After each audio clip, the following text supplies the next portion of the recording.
स्वागत है आपका हमारे यूट्यूब चैनल तर्कस क्लासेज में। आज हम पढ़ने जा रहे हैं भारत की पंचवर्षीय योजनाएं और विकास की कहानी। ठीक है, टोटल कितनी पंचवर्षीय योजनाएं? 12। और कब से कब तक? तो पहला आया 1951 ईस्वी में, लास्ट आया 2017 ईस्वी में। हम टोटल बहुत अच्छे से डिटेल से पढ़ेंगे, पहले से लेकर के 12वीं तक। तो चलिए शुरू करते हैं आज का पहला टॉपिक। तो यह है पंचवर्षीय योजनाएं, इसी के बारे में आज हम लोग पढ़ने वाले हैं। ठीक है, तो शुरू करते हैं। तो यह है पंचवर्षीय योजनाओं का इतिहास।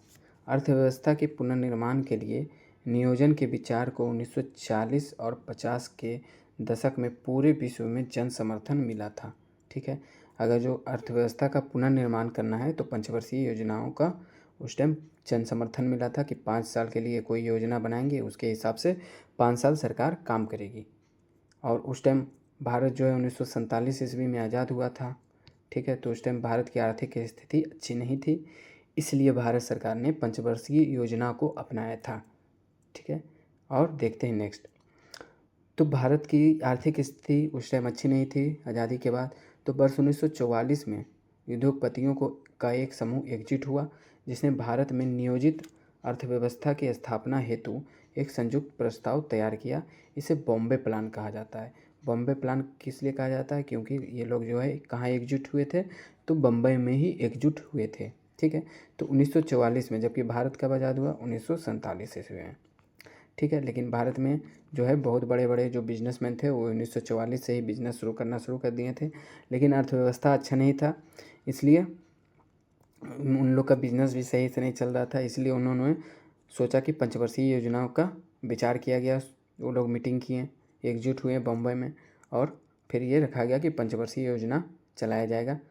तो वो लोग जो ब्रिटेन के शासन थे उस टाइम इंडिया में, उन लोग के सामने भी ये लोग प्रस्ताव रखे थे, लेकिन उन लोग उस टाइम इस प्रस्ताव को नहीं माने थे। ठीक है, तो देखते हैं नेक्स्ट। भारत की स्वतंत्रता के बाद ही नियोजित विकास को देश के लिए एक महत्वपूर्ण विकल्प के रूप में देखा गया। ठीक है, अगर जो कोई चीज़ करना है तो उसके लिए प्लान होना चाहिए। ठीक है, तो अभी हम देश को वेल प्लान होना चाहिए।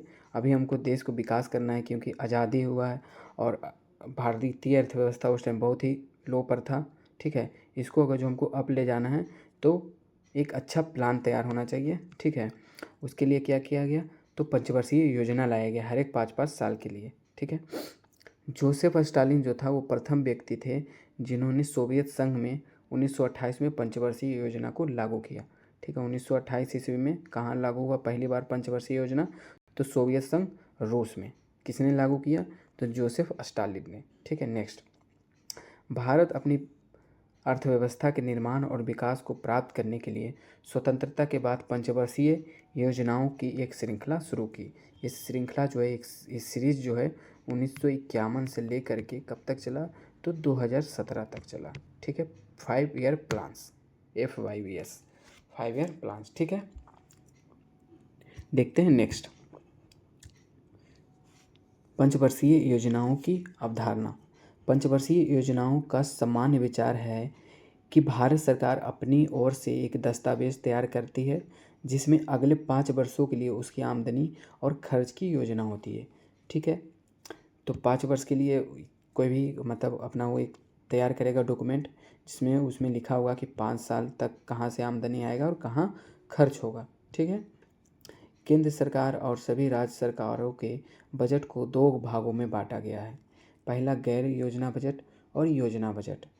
तो गैर योजना बजट क्या है? तो सालाना दैनिक मदों पर खर्च किया जाता है, उसे गैर योजना बजट कहा जाता है।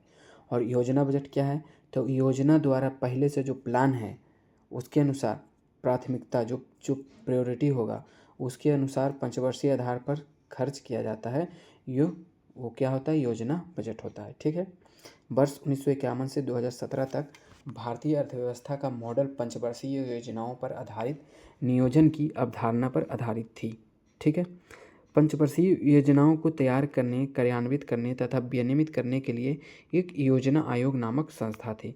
अब ये पंचवर्षीय योजना तैयार कौन करेगा, इसको कार्यान्वित कौन करेगा और मतलब इसका पूरा देखभाल कौन करेगा, तो एक संस्था बना दिया गया योजना आयोग। ये संस्था कब बना, 1950 ईस्वी में। योजना आयोग कब बना, 1950 ईस्वी में योजना आयोग की स्थापना हुई। ठीक है, तो योजना आयोग का अध्यक्ष कौन होता था, तो प्रधानमंत्री होता था योजना आयोग का अध्यक्ष। तो इस हिसाब से जो है योजना आयोग के प्रथम अध्यक्ष कौन थे, तो पंडित जवाहरलाल नेहरू। ठीक है, हम किसी नेक्स्ट वीडियो में देखेंगे योजना आयोग और नीति आयोग को। ठीक है, तो अभी फिलहाल पंचवर्षीय योजना को देखते हैं। वर्ष 2015 में योजना आयोग को नीति आयोग नामक थिंक टैंक द्वारा प्रस्थापित किया गया। ठीक है, तो 2015 में योजना आयोग को समाप्त कर दिया गया और नीति आयोग को लाया गया। ठीक, नीति आयोग क्या था, एक थिंक टैंक था। अब ये नीति आयोग क्या है, इसको भी हम उसी वीडियो में देखेंगे जब योजना आयोग और नीति आयोग को एक साथ पढ़ेंगे। ठीक है, उसका भी वीडियो जल्दी लाएंगे। इसका जो है प्रथम अध्यक्ष कौन थे, नीति आयोग के जो अध्यक्ष होते हैं ये भी पीएम ही होते हैं, प्रधानमंत्री ही होते हैं। तो 2015 में किसकी सरकार थी, तो प्रधानमंत्री कौन थे उस टाइम, तो नरेंद्र मोदी। तो नीति आयोग के प्रथम अध्यक्ष कौन हो जाएंगे, नरेंद्र मोदी। ठीक है, नीति आयोग ने 3 दस्तावेज प्रस्तुत किए, एक 3 वर्षीय एक्शन एजेंडा, एक 7 वर्षीय मध्यम अवधि का रणनीति पेपर और 15 वर्षीय विजन डॉक्यूमेंट। ठीक है, नेक्स्ट देखते हैं, अब शुरू करते हैं प्रथम पंचवर्षीय योजना से। ठीक है, तो प्रथम पंचवर्षीय योजना कब आया, 1951 से 56। इस प्रथम पंचवर्षीय योजना ने भारत में आर्थिक विकास पर जोर दिया। इसे भारत के प्रथम प्रधानमंत्री जवाहरलाल नेहरू ने भारतीय संसद में प्रस्तुत किया था। ठीक है, एक युवा अर्थशास्त्री थे KN राज ने तर्क दिया कि भारत को पहले 2 दशकों के दौरान धीरे धीरे विकास करने चाहिए। ठीक है, क्योंकि अभी नया नया आज़ाद हुआ था देश 1947 में। ठीक है, अभी एकाएक ये विकास नहीं कर सकता है। ठीक है, इसको धीरे धीरे करके विकास करना पड़ेगा। ठीक है, इसने मुख्य रूप से कृषि क्षेत्र पर ध्यान केंद्रित किया। ठीक है, उस टाइम सबसे ज़्यादा क्या था, तो कृषि क्षेत्र पर लोग ध्यान केंद्रित किया। ठीक है, कृषि जो है उस टाइम आय का मुख्य स्रोत था।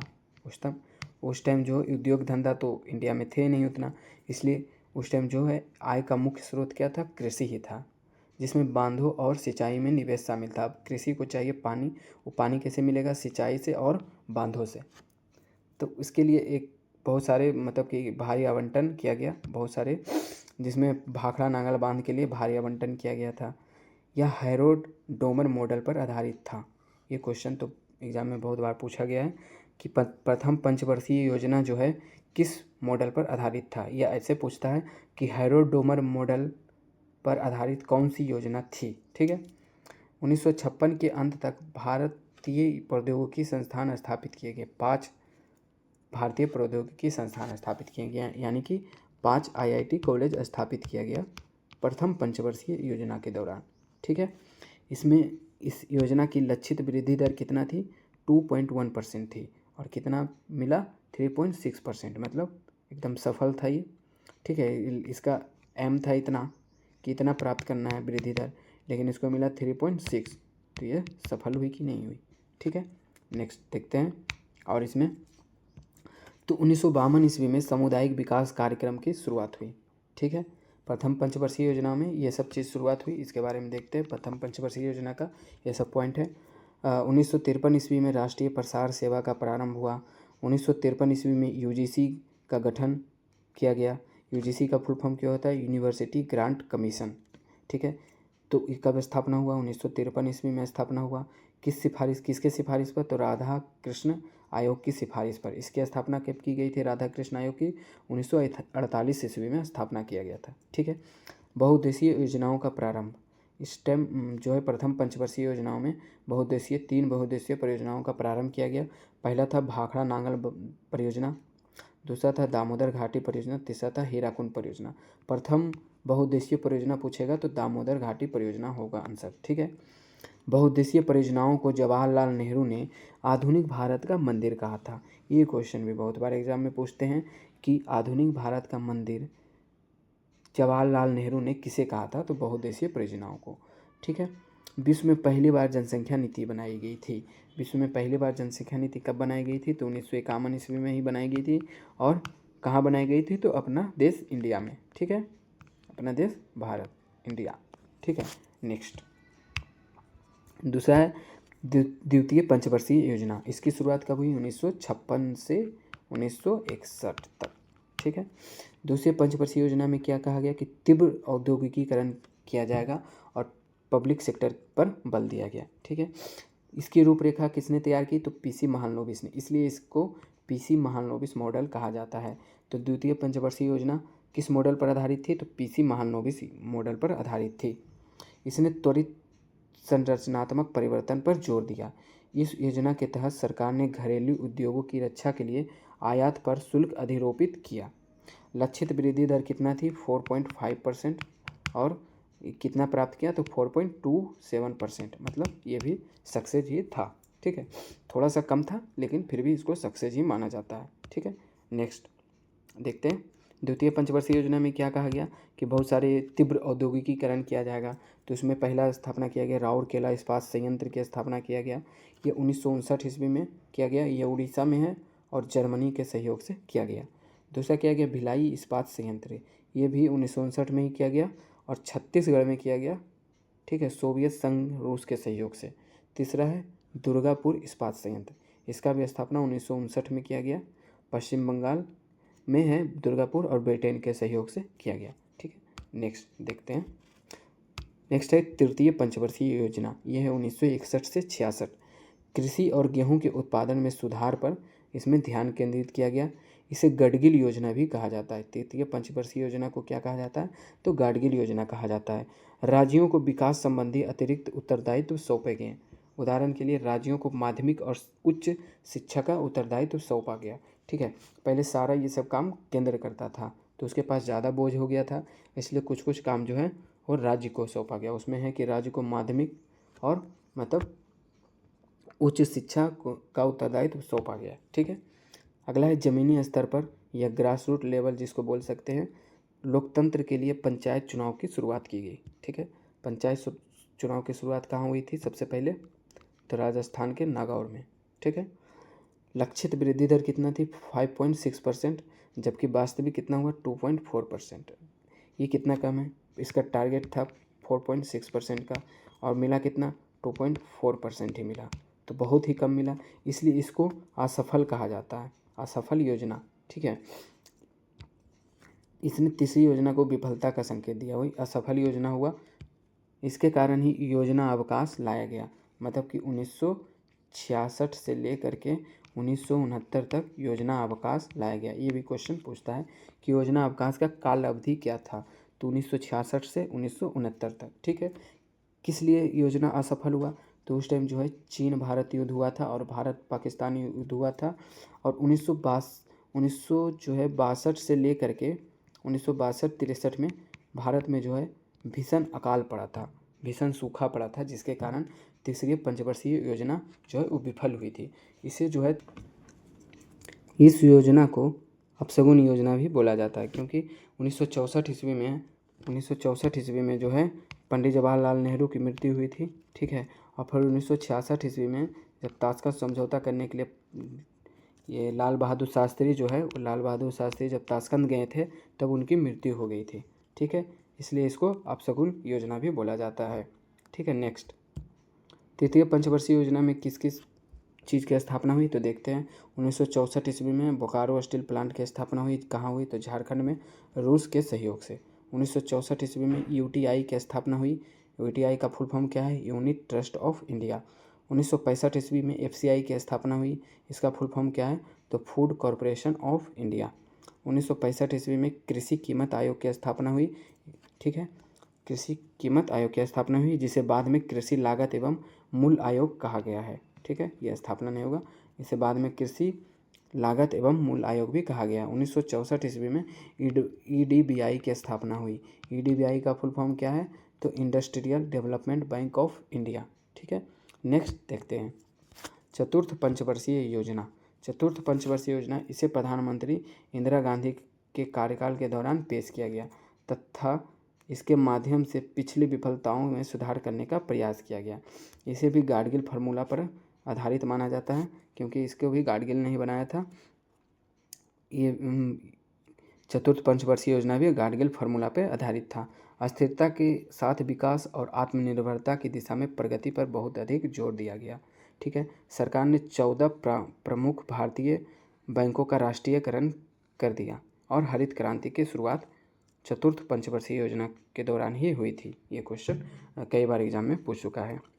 सूखा संभावित क्षेत्र कार्यक्रम, ड्राउट प्रोन एरिया प्रोग्राम भी शुरू किया गया। इस योजना की लक्षित वृद्धि दर कितना था, टारगेट कितना था, तो 5.6% और मिला कितना 3.6%। मतलब ये योजना भी असफल थी। ठीक है। नेक्स्ट, इस योजना के दौरान क्या क्या हुआ वो देखते हैं।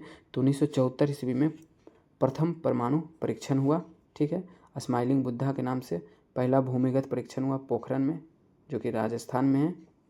फिर 1970 ईस्वी में ऑपरेशन फ्लड की शुरुआत हुई, जिसे श्वेत क्रांति भी कहा जाता है। श्वेत क्रांति के जनक कौन है? वर्गीज कुरियन। ठीक है। 1971 ईस्वी में बांग्लादेश स्वतंत्रता युद्ध हुआ। बांग्लादेश स्वतंत्र हुआ 1971 में। और 1969 में 14 प्रमुख भारतीय बैंकों का राष्ट्रीयकरण किया गया। ठीक है। देखते हैं नेक्स्ट, पाँचवीं पंचवर्षीय योजना। ये कब से कब तक था? तो 1974 से 1978 तक। ये 4 साल का ही था। ठीक है। ये 4 साल का ही था। क्यों था उस देखते हैं आगे। इसने रोजगार बढ़ाने और गरीबी उन्मूलन पर जोर दिया था। गरीबी हटाओ नारा 5वीं पंचवर्षीय योजना के दौरान ही दिया गया था। वर्ष 1975 में विद्युत आपूर्ति अधिनियम में संशोधन किया गया, जिसमें केंद्र सरकार बिजली उत्पादन और परिवहन के क्षेत्र में प्रवेश कर सकी। ठीक है। इसमें क्या किया गया कि विद्युत उत्पादन बढ़ाने के लिए इसका प्रावधान किया गया था।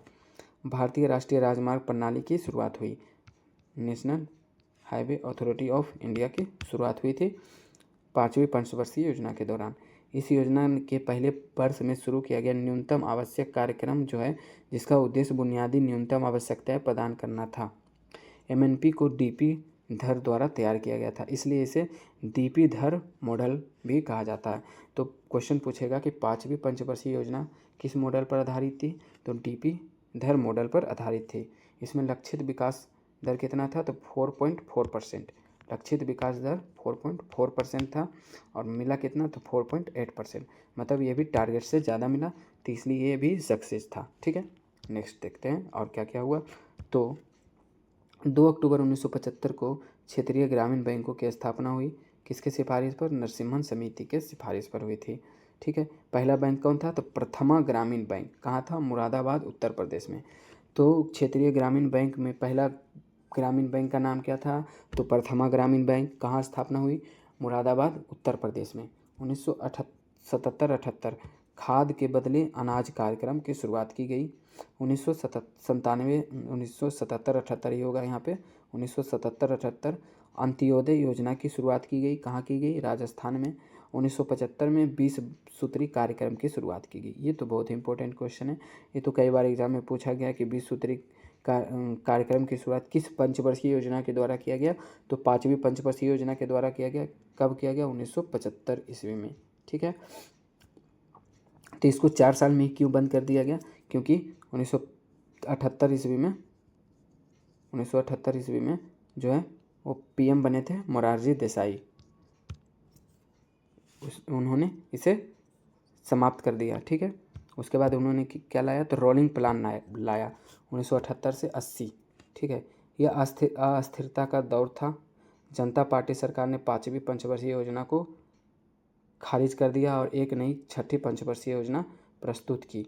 बदले में वर्ष 1980 में इंदिरा गांधी के फिर से प्रधानमंत्री चुने जाने पर भारतीय राष्ट्रीय कांग्रेस द्वारा इसे खारिज कर दिया गया। ठीक है। रोलिंग प्लान 1978 से 1980 तक चला। ये जब मोरारजी देसाई बने थे तो उन्होंने सोचा कि इसे 1978 से लेकर के 1983 तक चलाएंगे, लेकिन फिर से इंदिरा गांधी जब पीएम बनी तो फिर इसको समाप्त कर दिया गया और फिर वो 1980 से लाई आगे के लिए। ठीक है। 1980 से 85 के लिए। एक रोलिंग प्लान का तात्पर्य है ऐसी योजना से है जिसमें योजना की प्रभावशीलता का मूल्यांकन वार्षिक रूप से किया जाता है और इस मूल्यांकन के आधार पर अगले वर्ष एक नई योजना बनाई जाती है। परिणाम स्वरूप इस पूरी योजना में आवंटन और लक्ष्य दोनों को अपडेट किया जाता है। तो पंचवर्षीय योजना में क्या किया जाता है, तो हर एक साल पंचवर्षीय योजना में 5 साल पे जो टारगेट था और जो प्राप्त हुआ उसका मूल्यांकन किया जाता था। और इसमें क्या किया जाता है, तो हर एक साल जो टारगेट है जो प्राप्त हुआ उसका मूल्यांकन किया जाता है, दोनों हर एक साल किया जाता है। ठीक है, नेक्स्ट देखते हैं छठी पंचवर्षीय योजना। इसने मूल्य नियंत्रणों को समाप्त करके आर्थिक उदारीकरण की शुरुआत किया। इसे नेहरूवादी समाजवाद के अंत के रूप में देखा गया। ठीक है, छठी पंचवर्षीय योजना को जनसंख्या वृद्धि को नियंत्रित करने के लिए परिवार नियोजन कार्यक्रम शुरू किया गया। जनसंख्या वृद्धि को नियंत्रित करने के लिए परिवार नियोजन कार्यक्रम कब शुरू किया गया, तो छठी पंचवर्षीय योजना के दौरान। एक क्वेश्चन पूछता है, बहुत बार एग्जाम में भी पूछा है और आगे भी पूछेगा कि परिवार नियोजन कार्यक्रम जो है वो कब शुरू किया गया, तो छठी पंचवर्षीय योजना के दौरान शुरू किया गया था। ठीक है, शिवरमन समिति की सिफारिश पर 1982 ईस्वी में राष्ट्रीय कृषि और ग्रामीण विकास बैंक, जिसे नबार्ड बोलते हैं, जिसे क्या बोलते हैं, नबार्ड, उसकी स्थापना किया गया था। तो नबार्ड का फुल फॉर्म क्या होता है, तो national bank of agriculture and rural development. ठीक है, इसमें कितना टारगेट था, इसमें टारगेट था 5.2% और मिला कितना, तो 5.7% मिला, जिसका अर्थ है कि पंचवर्षीय योजना सफल रही। ठीक है, जब ज़्यादा मिल गया तो ये सफल रहा। ठीक है, 1982 ईस्वी में एक्जिम बैंक की स्थापना हुई थी। तो एक्जिम बैंक का फुल फॉर्म क्या है, एक्सपोर्ट इम्पोर्ट बैंक। ठीक है, नेक्स्ट सातवीं पंचवर्षीय योजना। यह योजना प्रधानमंत्री राजीव गांधी के कार्यकाल के दौरान प्रस्तुत की गई। ठीक है, इसने प्रौद्योगिकी के उपयोग के माध्यम से औद्योगिक उत्पादकता के स्तर में सुधार पर जोर दिया। अन्य उद्देश्यों में आर्थिक उत्पादकता में वृद्धि, खाद्यान्न उत्पादन में वृद्धि और सामाजिक न्याय प्रदान करते हुए रोजगार सृजन करना शामिल था। छठी पंचवर्षीय योजना के परिणामों ने सातवीं पंचवर्षीय योजना की सफलता के लिए एक मजबूत आधार प्रदान किया था। छठी पंचवर्षीय योजना क्या था, वो सफल था क्योंकि उसमें 5.2 था टारगेट और मिला कितना, तो 5.7% मिला। ठीक है, इसने गरीबी विरोधी कार्यक्रम, आधुनिक प्रौद्योगिकी के उपयोग और भारत को एक स्वतंत्र अर्थव्यवस्था बनाने की आवश्यकता पर बल दिया। इसने वर्ष 2000 तक आत्मनिर्भर विकास के लिए पूर्व अपेक्षित लक्ष्यों को प्राप्त करने पर ध्यान केंद्रित किया। ठीक है, इसका वृद्धि टारगेट कितना था, तो 5.0% और मिला कितना, 6.01%। तो ये भी सफल ही रहा क्योंकि तो टारगेट इसका 5% ही था और मिला 6.01%। ठीक है, नेक्स्ट देखते हैं। तो प्रोफेसर राजकृष्ण ने सातवीं पंचवर्षीय योजना को हिंदू वृद्धि दर के रूप में वर्णित किया। प्रोफेसर राजकृष्ण जो थे वो सातवीं पंचवर्षीय योजना को हिंदू वृद्धि दर के रूप में वर्णित किया है। ये क्वेश्चन भी एक बार एग्जाम में पूछा था कि किस योजना को हिंदू वृद्धि दर के रूप में वर्णित किया गया है, तो सातवीं पंचवर्षीय योजना को। और किसने किया, तो प्रोफेसर राजकृष्ण। 1986 ईस्वी में स्पीड पोस्ट की व्यवस्था शुरुआत की गई और 1988 ईस्वी में सेबी की स्थापना हुई। अब सेबी का फुल फॉर्म क्या है, तो security and exchange board of India. इसका मुख्यालय कहाँ है, इसका मुख्यालय है मुंबई में। ठीक है, नेक्स्ट वार्षिक योजनाएं। तो आठवीं पंचवर्षीय योजना 1990 में शुरू नहीं की गई थी और बाद के वर्षों में 1990, 91, 92 को वार्षिक योजना के रूप में माना गया था। इसका कारण काफ़ी हद तक आर्थिक अस्थिरता थी। भारत को इस दौरान विदेशी मुद्रा भंडार के संकट का सामना करना पड़ा। प्रधानमंत्री पीवी नरसिम्हा राव के नेतृत्व में अर्थव्यवस्था की समस्या से निपटने के लिए भारत में उदारीकरण, निजीकरण, वैश्वीकरण, जिसे कि एलपीजी भी बोला जाता है शॉर्ट फॉर्म में, एल से लिबरेशन, प्राइवेटाइजेशन और ग्लोबलाइजेशन की शुरुआत की गई। उस टाइम वित्त मंत्री कौन थे, तो डॉक्टर मनमोहन सिंह थे। ठीक है, तो एलपीजी की शुरुआत कब हुई थी, तो 1992 ईस्वी में एलपीजी की शुरुआत हुई थी। एलपीजी किसने शुरुआत की थी, तो डॉक्टर मनमोहन सिंह ने। ठीक है, और किसके कार्यकाल में, तो पीवी नरसिम्हा राव के कार्यकाल में। एलपीजी का फुल फॉर्म क्या है, लिबरलाइजेशन, प्राइवेटाइजेशन और ग्लोबलाइजेशन। ठीक है, सिडबी की स्थापना 1990 ईस्वी में वार्षिक योजना के दौरान की गई थी। सिडबी का फुल फॉर्म क्या है, तो small industries development bank of India. ठीक है, नेक्स्ट देखते हैं आठवीं पंचवर्षीय योजना। आठवीं पंचवर्षीय योजना का क्या था कार्यकाल 1992 से 97। आठवीं योजना ने उद्योगों के आधुनिकीकरण को बढ़ावा दिया। 1 जनवरी 1995 को भारत विश्व व्यापार संगठन का सदस्य बना। ये क्वेश्चन पूछेगा, जरूर पूछेगा, और एक बार शायद एग्जाम में पूछ भी चुका है कि भारत जो है विश्व व्यापार संगठन का सदस्य कब बना है, तो 1 जनवरी 1955 ईस्वी को 1995 ईस्वी को बना था। इसके लक्ष्य थे संख्या वृद्धि को नियंत्रित करना, गरीबी कम करना, रोजगार सृजन, बुनियादी ढांचे के विकास को मजबूत करना, पर्यटन का प्रबंधन करना, मानव संसाधन विकास पर ध्यान केंद्रित करना आदि था। इसने विकेंद्रीकरण के माध्यम से पंचायती और नगर पालिकाओं को शामिल करने पर भी जोर दिया। लक्षित वृद्धि दर कितना था 5.6% और कितना प्राप्त किया 6.8%। ठीक है, कितना था लक्षित वृद्धि दर, तो 5.6%, कितना प्राप्त किया 6.8%। ये भी सफल था। ठीक है, ये अविश्वसनीय रूप से सफल था। नेक्स्ट, 9वीं पंचवर्षीय योजना। इसने स्वतंत्रता के बाद भारत के 50 वर्षों को चिन्हित किया। ठीक है, 1997 जो है जब आया तो 50 वर्ष हो गया था आज़ादी में, तो ही बोल रहा है कि 50 वर्ष को चिन्हित किया। और अटल बिहारी वाजपेयी जो है प्रधानमंत्री पद का नेतृत्व कर रहे थे उस टाइम। इसने गरीबी के पूर्ण उन्मूलन के लक्ष्य को प्राप्त करने के लिए सामाजिक क्षेत्रों हेतु समर्थन की पेशकश की और आर्थिक विकास सुनिश्चित करने के मामले में सार्वजनिक और निजी क्षेत्रों ने संयुक्त रूप से प्रयास किया। तीव्र विकास और लोगों के उच्च जीवन की गुणवत्ता के बीच संबंधों को संतुलित करने पर भी ध्यान केंद्रित किया। इसके अलावा अन्य उद्देश्यों में सामाजिक रूप से वंचित वर्गों को सशक्त बनाना, आत्मनिर्भरता विकसित करना तथा देश में सभी बच्चों के लिए प्राथमिक शिक्षा उपलब्ध करना था। ठीक है, तो आत्मनिर्भरता बनाने के लिए पहला बार किस पंचवर्षीय योजना में आया था, तो चौथी पंचवर्षीय योजना में आया था। ठीक है, अस्थिर और आत्मनिर्भरता विकास था चौथी पंचवर्षीय योजना में। ठीक है, नेक्स्ट देखते हैं 10वीं पंचवर्षीय योजना।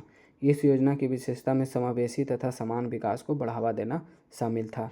इसमें प्रति वर्ष 8% GDP विकास दर का लक्ष्य रखा।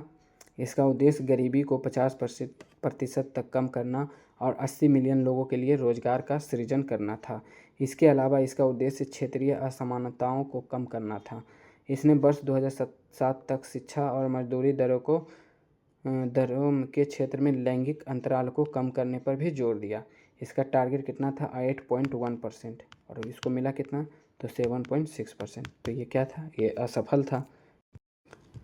नेक्स्ट, 11वीं पंचवर्षीय योजना। 11वीं योजना उच्च शिक्षा में नामांकन बढ़ाने और दूरस्थ शिक्षा के साथ साथ IT संस्थानों पर ध्यान केंद्रित करने के अपने उद्देश्य के साथ बहुत महत्वपूर्ण थी। उदाहरण, वर्ष 2009 में शिक्षा का अधिकार अधिनियम प्रस्तुत किया गया जो 2010 में लागू हुआ। इसने 6 से 14 वर्ष की आयु के बच्चे के लिए शिक्षा का निःशुल्क और अनिवार्य कर दिया गया। ठीक है, तो शिक्षा का अधिकार जो है 2009 में, शिक्षा का अधिकार अधिनियम कब पारित हुआ, 2009 में। ठीक है, ये 6 से 14 वर्ष की आयु के बच्चों के लिए शिक्षा का निःशुल्क और अनिवार्य कर दिया गया।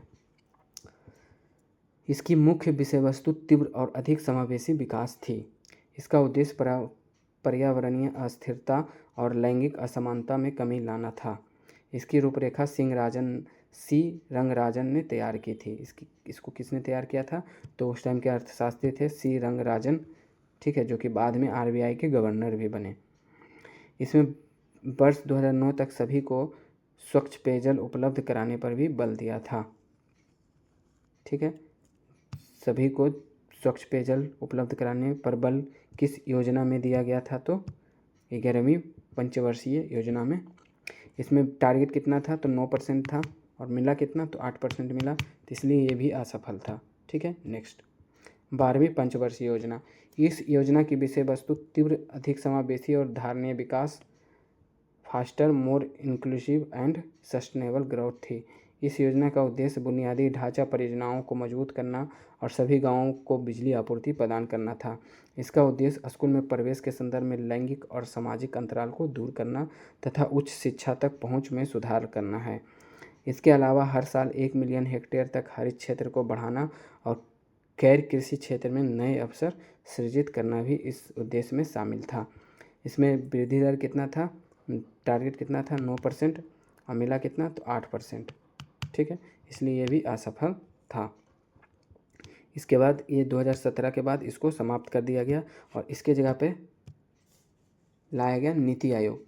मतलब ये जो योजना बनाती थी पंचवर्षीय योजना आयोग को ही समाप्त कर दिया गया।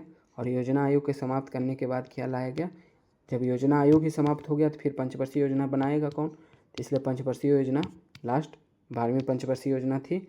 ठीक है, जो कि 2012 से लेकर के 2017 तक थी और इसे 2015 ईस्वी में नीति आयोग की स्थापना किया गया और इसको समाप्त कर दिया गया। ठीक है, तो अगले वीडियो में देखेंगे योजना आयोग और नीति आयोग के बारे में।